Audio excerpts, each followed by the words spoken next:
Democrats are saying Russian subs are dangerously close to the United States. Now, if you remember, we reported to you late last year, 2015, that Russian submarines were under the waters of the right off the coast of the U.S. and they were fiddling with our underwater cables. And it was reported through mainstream media. And no sooner than they reported it, it was dismissed. It was no longer covered anymore. It didn't matter. But it does matter. Why were they in our waters? Why were they off the coast of our of the U.S. and what were they doing fiddling with our underground water cables that is directly tied to our internet and would be damaging if these underwater cables were ever severed in an act of war or in a time of war, so that we will not be able to launch, let's say, our nuclear missile defenses. Come on. Okay, so this is a headline here. Democrats say Russian subs dangerously close to the U.S. Washington Examiner reports Russian President Vladimir Putin is deploying nuclear-armed submarines dangerously close to the United States and European allies, according to a Senate Democrat said following a trip to the Arctic Circle. He's quoted as stating, "No one is suggesting that Putin is contemplating a nuclear launch against a NATO country, but it's not clear how tethered to reality Putin is," Connecticut Senator Chris Murphy told reporters on Monday. And it should make us nervous that many of his submarines are starting to get dangerously close to the U.S. and our allies. Murphy made the comments while arguing that the Navy needs to pursue an aggressive plan to replace aging American submarines, which can thwart rival countries from gathering intelligence and maintain the security of global shipping lanes. In recent years, Putin's Navy has pursued a more aggressive strategy even than during the Cold War, according to Murphy. Russian submarines have been pushing out to the very precipice of NATO-ally waters. We have seen Russian boats coming closer to the U.S. and to our European partners' ports than ever before. In immensely provocative ways, in ways that were rare even during the days of the Cold War. All right, now listen. That's huge. The Cold War was a bad time. Extremely nerve-wracking time, because nobody knew if nuclear war was going to break out during that time between Russia and the U.S. All right, times have changed, right? Times have certainly changed, but things have moved on. Thank the Lord nothing happened, right? Russia and the U.S. did not get into a nuclear war during the time of the Cold War, but things have certainly heated up in these times, in these last days, into what now I would call a heated war. Forget about Cold War, a heated war. We have Russia, China, Iran, and North Korea speaking very provocatively against the U.S., intimidating the U.S., and actually showing they've been flexing their muscles and showing signs of force, even to the point of using nuclear language. All right? It's more than just words, right? It's more than just rhetoric. They have not only been talking the talk, they have been walking the walk. We've been reporting it to you here. Russian submarines off the coast of the U.S. since last year. You have Russian Tu-95 Bear bombers that have been flying off the coast of the U.S., including California, Guam, Alaska, and of course some NATO nations. And don't forget China. China's been sending their warships. You had a Chinese warship, about 3 of them in a row. 3 to 5 Chinese warships that decided to sail towards the Alaskan coast while President Barack Hussein Obama was in Alaska trying to rename a mountain. It's like him right now doing the tango in Argentina while Brussels just experienced a terrorist attack and Americans are currently missing. It's insane. It's a sign of the times.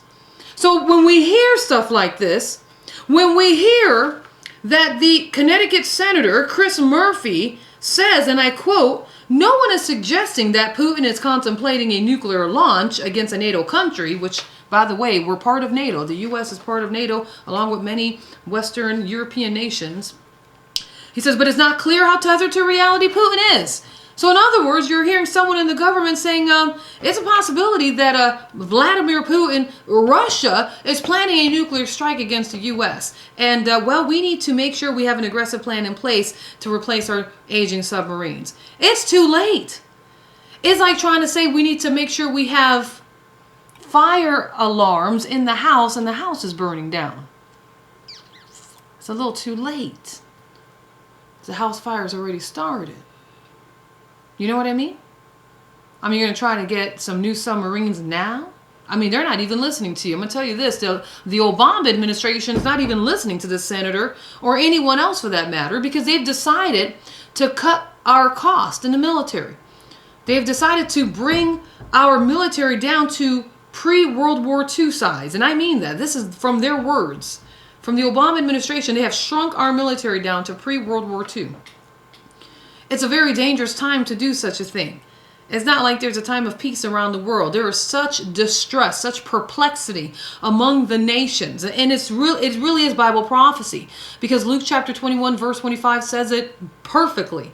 Don't forget Matthew chapter 24 where it says nation will be rising up against nation, kingdom against kingdom.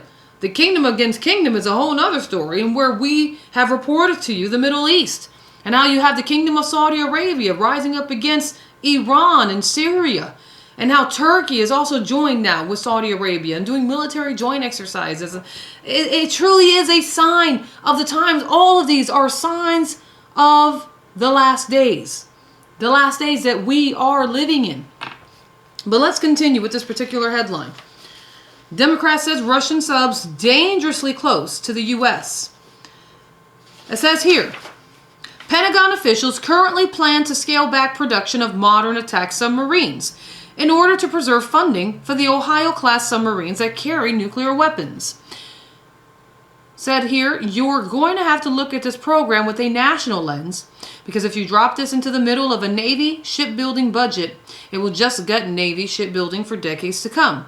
Navy Secretary Ray Mabus told a House panel last week. Murphy wants the Navy to build those Ohio-class submarines without cutting production of other modern attack submarines. He says we've got to find a way to do both. If you look at the pace of Russia and Chinese building programs, we cannot afford to drop Virginia-class production back to 1 for more than a year. He's got that right. Somebody's speaking. I don't know how much clout the man has, but at least he's speaking, right? He's a senator. So, Obama administration, hear ye, please. Hear the people. The last thing you all need to do is cut back on the military funding, especially in light of China and Russia increasing their military, increasing their arsenal, the amount of soldiers that they would typically have and more. Amazing. Russia, too close for comfort. Now we're talking about Russia and China, right? I just read you a headline. Is China deploying anti-ship missiles on islands in the South China Sea? Russia subs continue to be dangerously close to the U.S. This headline just came out March 21st, 2016. This has been going on. Oh, am I blurry on webcam? I apologize. Hold on, webcam. Hold on. Are we back? All right. I apologize for the blurriness, webcam. We have a webcam going on as well. We have live stream, but we also have a webcam. So, all right, we're good to go. We gave you Bible prophecy, Luke chapter 21, verse 25, Matthew chapter 24, a nation rising up against nation, and of course, the distress of nations. But if you want to get into some further biblical prophecy with regards to China and Russia, I would advise for you to look at Ezekiel 38, the war of Gog of Magog. Read it. Revelation chapter 9.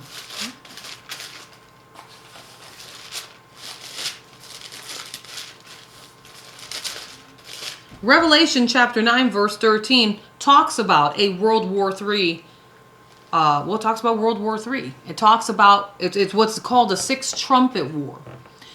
And there are nations, there is an army that comes together that comprises of 200 million. 200 million! That's a lot of soldiers, right? Well, it says here, Let me read a little bit of it before I go on to our next headline. It says here, then the sixth angel sounded, and I heard a voice from the four horns of the golden altar, which is before God, saying to the sixth angel who had the trumpet, release the four angels who are bound at the great river Euphrates. So the four angels who had been prepared for the hour and day and month and year were released to kill a third of mankind. Now the number of the army of the horsemen was 200 million. I heard the number of them. And thus I saw the horses in the vision. Those who sat on them have breastplates of fiery red, hyacinth blue, and sulfur yellow. And the heads of the horses were like the heads of lions. And out of their mouths came fire and smoke and brimstone. Listen, this actually talks about a nuclear war. Fire, smoke, and brimstone. In verse 18, it goes on to say, by these three plagues, a third of mankind was killed. Well, the third of mankind is killed because it's a nuclear war. By the fire and the smoke and the brimstone, which came out of their mouths. And you can tell, you know that it is a it's a multi-nation war. What I mean by that is that the 200 million man army is comprised of multiple nations working together. So based on that, I'm just gonna, I've said this before, I'm gonna say it again. I put in Russia's army plus China's army, plus the nation of Iran, their army. You can maybe include Syria, their army, North Korea, for sure, their army. And I'll even include South American countries, including Cuba. Yes, Cuba. Cuba has a great alliance with Russia. Cuba, it's a joke when we see President Barack Obama over there trying to, taking a baseball game with, one of the Castro brothers, while, there is no, we've not promised the Cuban people anything. We're giving a substantial amount of money to the Cuban government for them to continue to keep their people in oppression and a state of bondage under a communistic regime that they're not planning to change. The Castro brothers made it very clear the day of President Barack Obama's first day in Cuba that they are not planning to change anything. They're going to stay the same. That is a joke. It's unfortunate what we're seeing there. And then we see the Castro brothers, Cuba, having an awesome relationship with Russia. Vladimir Putin visited last year, and both of the Castro brothers greeted him in person, where this time only one of them did. I should say this time only one of the brothers greeted Obama. Both brothers greeted Putin because they have more respect for Putin than they do, obviously, for Obama. And anyway, the relationship between Cuba and Russia has taken a turn for the better as of last year. Was it last year or 2014? I want to say 2014, actually. 2014, their relationship blossomed because Russia visited Cuba. They had some great talk, probably exchanged some cigar smoking. And Putin decided to forgive 90% of Cuba's debts that was owed to them since the Cold War. Well, they didn't do it just out of the kindness of their own heart. Of course not. Vladimir Putin, in exchange, received from Cuba the Lourdes spy base, which is the same spy base that was used during the time of the Cold War, where Russia was able to spy on the U.S. because Cuba is only 90 miles away from the coast of Florida. So this has happened since 2014. We were looking at we're just looking at a mess with regards to what's going on with the Obama administration and their supposed, diplomacy with the Cuban regime, because the U.S. is being used bad by these communistic dictators, these governmental regimes, and that includes Iran as well. I believe North Korea will be next. We'll probably see Kim Jong-un in the White House having dinner with President Barack Obama. It's going to be it's just how weird things are. Anyway, to go back to here, there's going to be South American countries that are going to be included in this 200 million man army with Russia, China, North Korea, Iran, Syria, perhaps. I'll include Syria. And the reason why I say that is because it says, I saw the horses in the vision, And it describes the horses' breastplates. One with fiery red, other one hyacinth blue, and the other one sulfur yellow. Fiery red represents China. China, they're dubbed as a red dragon, which is Satan, by the way. I'm not saying China is Satan, but it's really weird that they have a fiery dragon as their symbol. But they have a fiery red flag, obviously. Hyacinth blue is the color of Russia. And the sulfur yellow is a color of Middle Eastern nations.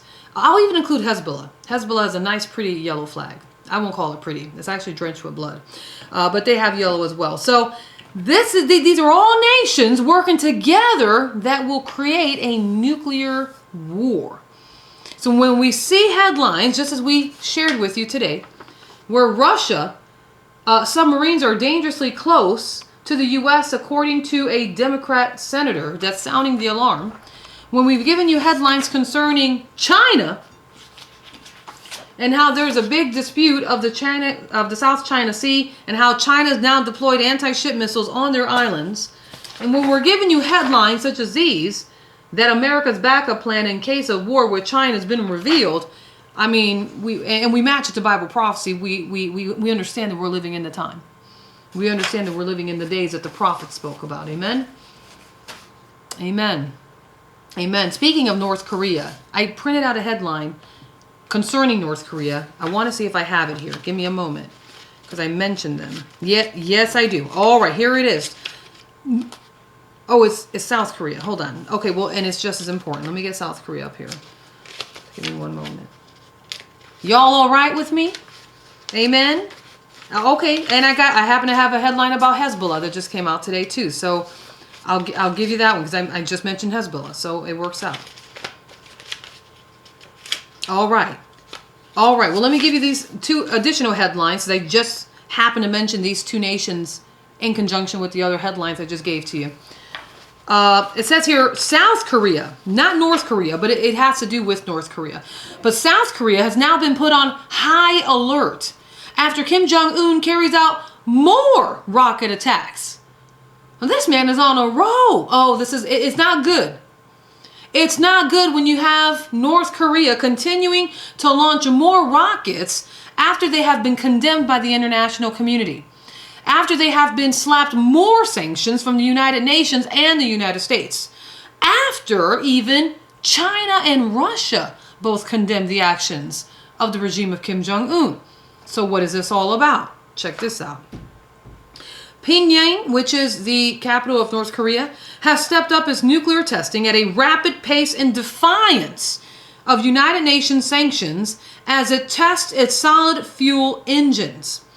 The engines will help boost the power of the dictator's ballistic rockets tested this month and has sent tensions soaring on the Korean peninsula. I'll show you this headline here. North Korea has blast missiles after Kim Jong-un vows to test warheads. The secretive state's news agency, KCNA, claimed the country's large caliber rocket launch system is ready to strike the South and its special operations units. The news agency said Kim Jong-un, with great pleasure, noted that the successful test helped boost the power of ballistic rockets capable of mercilessly striking hostile forces. North Korea is at a constant state of alert. They are at a constant state of being prepared for war. There's such a spirit of paranoia over that communistic nation. It's so unfortunate. The people living under that regime who believe that Kim Jong-un is God. And that's what they believe, Kim Jong-un is God. Now, who's Kim Jong-un? It's this guy right here. This guy with the glasses. This guy with the cheesy hat. What is going on? It's because they're under a great deception. That's one of the signs of the times. Jesus said, he said one of the first signs in Matthew chapter 24, Mark chapter 13, Luke chapter 21. He said, let by no means any man deceive you. Well, they've allowed a man to deceive them and believing that he is God. Crazy stuff, I know, but let's continue. In response, the South Korean president, Park Geun-hye, ordered a heightened, like it could be any more heightened, right? An heightened state of alert and put the military on standby to respond actively to reckless provocations by the North. All right, so that's South Korea. South Korea has put their military on an heightened state of alert and their military on standby, which is wise because Kim Jong-un is on he's very hyper, he's just paranoid. But it's not just paranoid. I mean, this is a man who's paranoid and has nuclear weapons at his fingertips, Yeah, bad combination. The North calls the exercises nuclear war moves and has threatened to respond with an all-out offensive, as well as a series of rocket launches in recent days. So we're just going to continue to look at North Korea and their very intense moves on more rocket tests that they continue to do in defiance of the sanctions and the rebuke from the U.S., United Nations, and even Russia and China. Very interesting headline.